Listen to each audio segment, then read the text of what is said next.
Institutions बने, IITs बनी, R&D के ऊपर भी हमने बहुत काम किया, लेकिन समहाउ ये रिसर्च कभी स्कूल्स तक नहीं पहुंच पाई।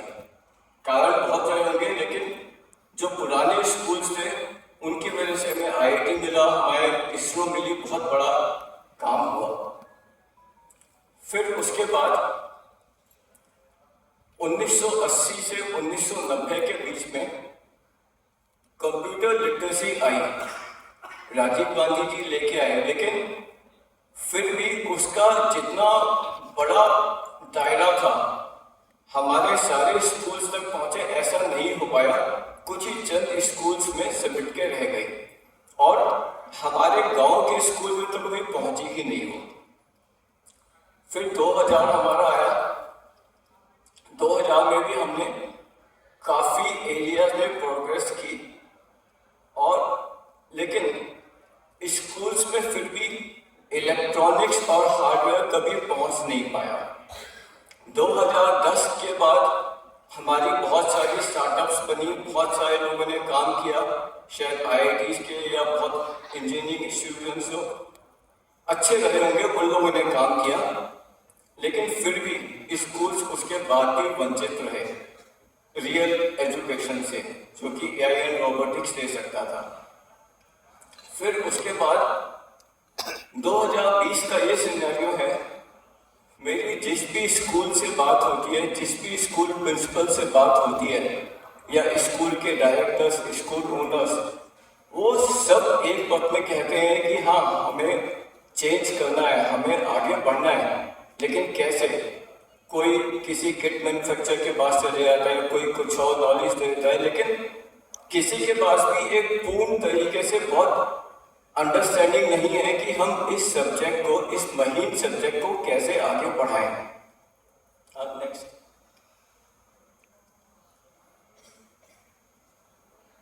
फिर उसके बाद समझ में आया कि खाली हम भारत के परिप्रेक्ष्य में बात करेंगे तो शायद इस प्रॉब्लम को समझना मुश्किल होगा। तो हम चले जाते हैं जापान। जापान में हमने स्टडी किया कि वहाँ पे रोबोटिक्स का करिकुलम काफ़ी पहले से बच्चों के साथ शामिल है। बच्चे 6, 7, 8, 9, 10 के बच्चे रोबोटिक्स के ऊपर और आर्टिफिशियल इंटेलिजेंस के ऊपर एक्चुअली में काम कर रहे हैं। आर्टिफिशियल इंटेलिजेंस के ऊपर जो डेटा चाहिए और जो एल्गोरिथम चाहिए, बच्चे वहाँ पे काम कर रहे हैं। अगर आप देखोगे तो जापान आज की तारीख में रोबोटिक्स के क्षेत्र में बहुत आगे है। फिर उसके बाद हम अमेरिका में चलते हैं कि अमेरिका में क्या है। अमेरिका में एक काफी स्ट्रॉन्ग स्टेम कल्चर है, जिसको science, technology, engineering and maths के नाम से वहाँ पे, ऑल्दो वहाँ पे AI किट्स ये सब चीजें हैं वहाँ पे, बट वहाँ पे एक और चीज देखने को मिली जिसका नाम है AP। हाँ, सो AP कहता है एक एडवांस प्लेसमेंट प्रोग्राम है अमेरिका का, जिसके अंदर बच्चों को 9, 10 के बच्चों को, 11, 12 के बच्चों को इंडस्ट्री रेडी किया जाता है, या उस टाइप के प्रोग्राम चलाए जाते हैं, चाहे वो AI हो, रोबोटिक्स हो, वर्चुअल रियलिटी हो, ऑगमेंटेड रियलिटी हो, जो भी हम लोगों ने टर्म्स सुनी है जो हमें हाईटेक लगती हैं, उन सब चीज़ों के ऊपर बच्चों को तैयार किया जाता है ताकि वो इमीडिएटली दूसरी कंपनीज में जाकर नौकरी कर सकें या वहाँ पे काम कर सकें। ये अंतर है अमेरिका में। अब देखा जाए तो इंडिया में इस टाइप का कोई भी इक्विवेलेंट नहीं है। क्या है इंडिया में, अभी उसकी बात आगे करते हैं। Next, back.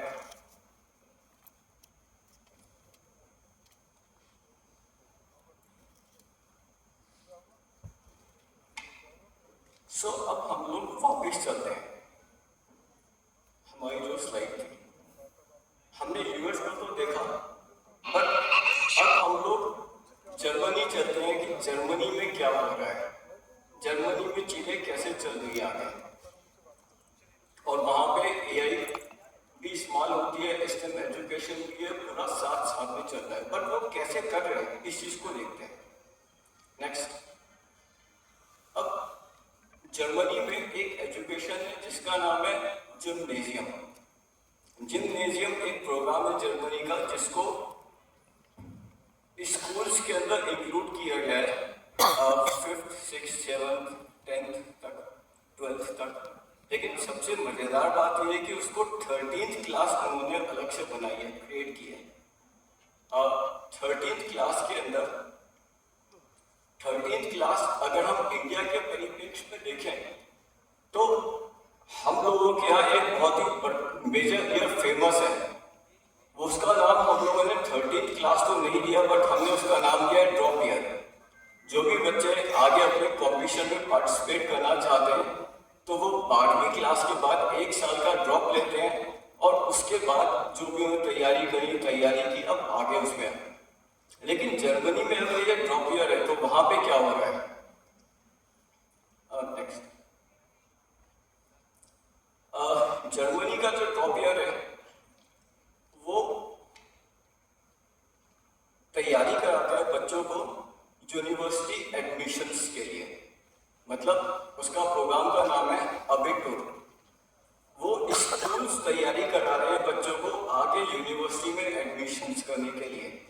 प्रॉबेबली कुछ इस टाइप का हम लोग भी सोच सकते हैं करने की। हम लोगों का इनफॉर्मल वे में ड्रॉप ईयर तो है ही है, और पूरी दुनिया जानती है, गवर्नमेंट जानती है, हम लोग हमेशा से जानते हैं कि एक ड्रॉप ईयर का नाम होता है जहाँ पे बच्चे अपने आगे की कैरियर के लिए तैयारियां करते हैं। तो जर्मनी में ये स्कूल करिकुलम का पार्ट है। इंडिया में इनफॉर्मल है कि वो बच्चा घर पे बैठ के पढ़ाई करता है। फोकस इसमें है कि आपकी जो एकेडमिक नॉलेज है वो और ज़्यादा डीप हो जाए।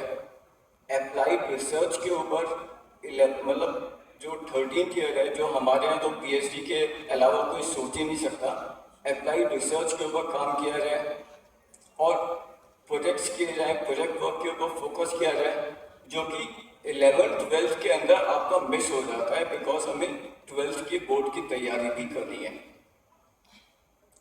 और इंडिया में खाली इंटेंस कोचिंग होती है IIT JEE नीट के लिए, उसके अलावा कोई बहुत ज़्यादा कुछ और कॉम्पिटिशन्स की तैयारी होती है, बट उसके अलावा कुछ और दिमाग में नहीं है कि 2+2 सीख लो, वो IIT JEE का 2+2 सीख लो, नीट का 2+2 सीख लो, बट एजुकेशन तो कहीं पे हुआ ही नहीं उसके अंदर। एजुकेशन तो हमारा मिस हो गया। एंड कई बार अगर आप लोग देखोगे आज की तारीख में 8th क्लास से बच्चों को ट्यूशन्स के ऊपर और बच्चों को इस टाइप के एजुकेशन पे डाल दिया जाता है। कोचिंग इंस्टीट्यूट्स वाले स्कूल्स में आ जाते हैं कि बच्चा हमको दे दो, हम इसको 8th क्लास में आ जाते हैं और कहते हैं कि बच्चा हमको दे दो और हम इसको IIT का JEE का नीट का जो भी कुछ एग्जाम कराएंगे। तो आपने किया कि आपने अपने बच्चे के 5 बहुमूल्य वर्ष वेस्ट कर दिए। खाली उसको 2+2 सिखाना है, अच्छे तरीके सिखाना है, खाली आपने इसी में लगे रहे। जो हम दूसरा एजुकेशन दे सकते थे बच्चों को, उस पर हमने फोकस नहीं किया। Next, Germany grade 13 versus India drop year. Interesting slide है, लेकिन शायद मैं इसके आगे बोल चुका हूँ। आउटकम खाली इतना है कि जर्मनी अपनी एक्स्ट्रा कैपेबिलिटीज के ऊपर फोकस करता है। अगर आप देखेंगे तो जर्मनी का एडवांसमेंट भी इंडिया से बहुत ज़्यादा है, बहुत आगे है। अगर हम सोचते हैं कि वर्ल्ड की बेस्ट टेक्नोलॉजी कहाँ पे है, जर्मनी में है। उसका एक और कारण भी है, क्योंकि जर्मनी में हम लोग टीचर्स को इतना रिस्पेक्ट करते हैं। टीचर्स को हम लोग मानते हैं कि टीचर्स ही है जो हमें आगे बढ़ाते हैं। इंडिया में अनफॉर्चुनेटली मुझे बोलना पड़ेगा कि कारण बहुत सारे, मैं कारणों पे नहीं जाऊंगा, लेकिन टीचर्स की वो रिस्पेक्ट जो पहले किसी जमाने में हम लोगों के समय होती थी, थोड़ी सी कम हो चुकी है। नेक्स्ट, जर्मनी के अंदर AI एंड रोबोटिक्स का जो एक्सपोजर है, वहाँ पे एक्स्ट्रा करिकुलर क्लब्स चलते हैं जहाँ पे आप AI एंड रोबोटिक्स के ऊपर फोकस करते हैं। वहाँ पे स्कूल्स उसमें ही कुछ फोकस ऐसे कोर्सेज हैं या ऐसे प्रोग्राम्स हैं जहाँ पे गवर्नमेंट्स अपने आप स्कूल्स को सपोर्ट करती हैं प्रोग्राम्स को लर्न करने में। और project based learning school level पे ही चली जाती है और उस केस में even to the extent industry को भी वो लोग पार्टनर बना लेते हैं। काफ़ी केसेस में आप सोचो अगर इंडस्ट्री पार्टनर आपका बन गया है स्कूल लेवल पे, इंडिया में तो हम लोग सोच भी नहीं सकते इसके ऊपर, है ना। सो नेक्स्ट हाँ, सो अब हम इस्टेब्लिश कर चुके हैं कि मिसिंग पोटेंशियल तो है, चीजें मिस तो हो रही हैं, बट अब मिस हो रही है तो ठीक है, मिस होके मैं चले जाऊँ खाली बोल दूँ सबको लैम्बास करूँ कि अरे ये चीज तो मिस हो रही है क्या करें, ऐसा ही है। बट नहीं, इसके ऊपर हम लोग काम कर सकते हैं।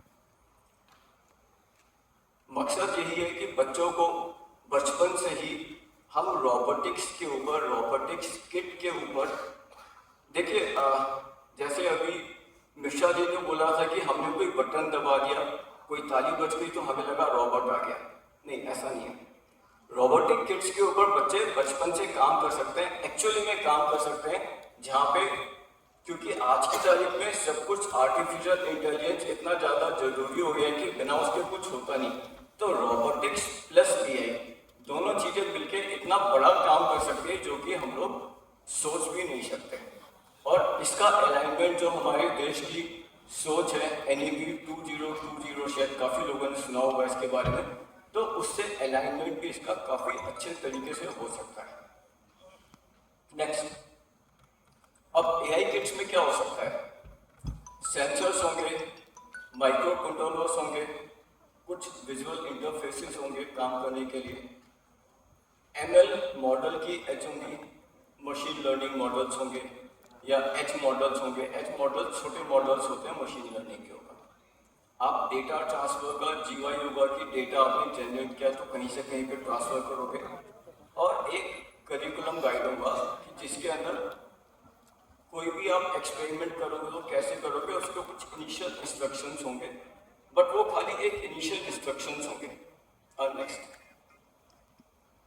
ये बहुत सारे सेंसर्स हैं दुनिया नाना प्रकार के, कम से कम शायद इसमें 60 लिस्ट किए होंगे, बट मोर देन 100 सेंसर्स का पूरा पॉसिबिलिटीज हैं इसके अंदर। And 100 sensors will culminate into 200 experiments. ये सेंसर्स हम लोग टीचर्स के हाथ में देंगे, 7, 8, 9, 10, 11, 12 के टीचर्स के।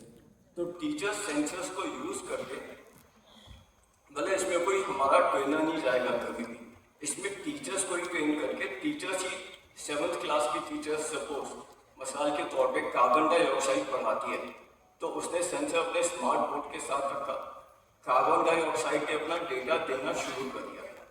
अब जैसे ये हमारा रूम है, जब भी हम इस वाले रूम को खोलेंगे तो हमारा CO2 का लेवल 400 आ जाएगा, लेकिन रूम बंद करके जब हम कॉन्फ्रेंस को एंड करेंगे तो हमारा CO2 का लेवल 2000 पहुंच जाएगा।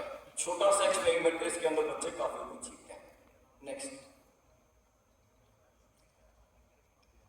अब बेसिकली आप लोग से कोई सोच सकता है कि हम लोग AI को कहाँ पे इस्तेमाल कर सकते हैं। एक बहुत छोटा सा AI का हम लोग यूज केस लेते हैं, जैसे कुत्ते का भौंकना। काफी लोगों के पास कुत्ते होंगे, यहाँ पे डॉग्स होंगे घर में, तो क्या कभी सोचा है कि हम अपने डॉग से बात करें, उसकी भाषा को समझें?